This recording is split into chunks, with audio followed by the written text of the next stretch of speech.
2026-yilning 23-aprelidan katta ekranlarga chiqqan Michael biografik filmi haqiqiy sensatsiyaga aylandi. Ilk haftaning o'zidayoq film $217 million to'plab dunyo rekordini o'rnatdi. Bu kino loyiha bizni 60-yillarga, ya'ni Jackson's 5 guruhi tashkil etilgan davrlarga qaytaradi va voqealar Michaelning yulduzlik cho'qqisi bo'lgan 80-yillarning oxirigacha davom etadi. Prodyuser Graham King va rejissyor Antoine Fuqua Michaelning nafaqat sahnadagi qiyofasini, balki uning insoniy iztiroblarini ham ochib berishga harakat qilgan. Filmda Michaelning otasi Joseph Jackson bilan bo'lgan murakkab va keskin munosabatlarga alohida urg'u berilgan. Michaelning oila a'zolari film haqida o'z munosabatlarini bildirishdi.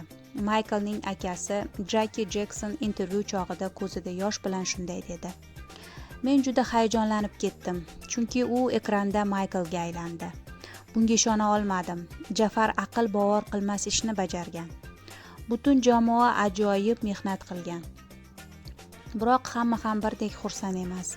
Michaelning qizi Paris Jackson biroz tanqidiy fikr bildirib, filmda otasini hayotidagi ba'zi og'ir vaziyatlar Gollivud standartlariga moslab silliqlab o'tilganini, otasi ancha murakkab yo'lni bosganligini ta'kidladi. Shuningdek, ko'pchilik muxlislar filmda Neverland davri ko'rsatilmaganidan biroz norozi bo'lishdi. Endi esa asosiy qahramon Jafar Jackson haqida. U bu rolga naqd 2 yil davomida tayyorlandi. Bu shunchaki aktyorlik emas, bu o'zlikni o'zgartirish edi. Jafar oiladagilarning qo'llab-quvvatlovi haqida shunday deydi: "Oilamdan, ayniqsa buvim Ketrindan olgan dalda bo'lmaganida men bu rolni uddalay olmasdim. Buvim bir safar ekrandagi menmi yoki Michaelmi farqiga bora olmay qolganini aytdi.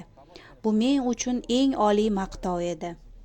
Jafar kinoga tayyorgarlik jarayoniga jiddiy yondoshgan va bu jarayonda Michaelning muvaffaqiyat sirlariga ham guvoh bo'lgan.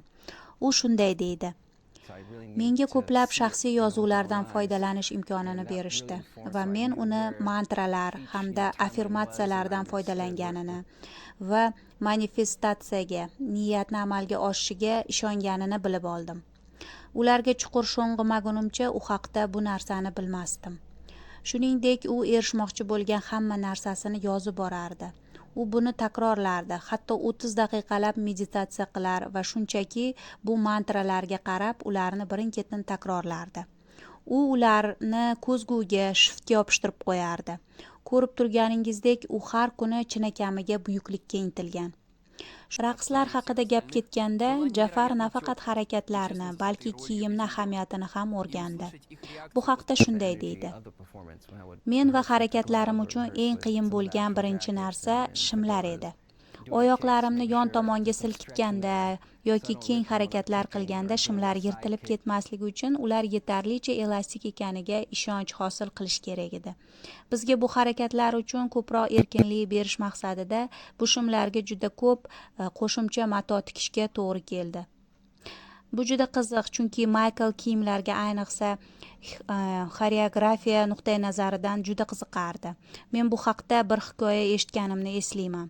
U Smooth Criminalni klipini ishlayotganda aylanishdan keyin to'xtaganida bo'yinbog'i nima uchun o'zi xohlaganday harakatlanmayotganini tushunishga harakat qilgan. Shuning uchun bo'yinbog'iga vazn berish va aylanish vaqtida kerakli effektni olish uchun uni ichiga tanga tiqib qo'yishgan edi.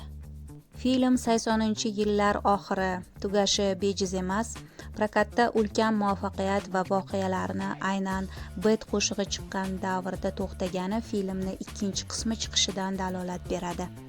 Katta ehtimol bilan keyingi loyiha Michael hayotining eng murakkab 90-yillari va umrining so'nggi damlariga bag'ishlanadi. Bu film shunchaki biografik drama emas, balki afsonaviy merosni yangi davr uchun qayta tiklanishidir.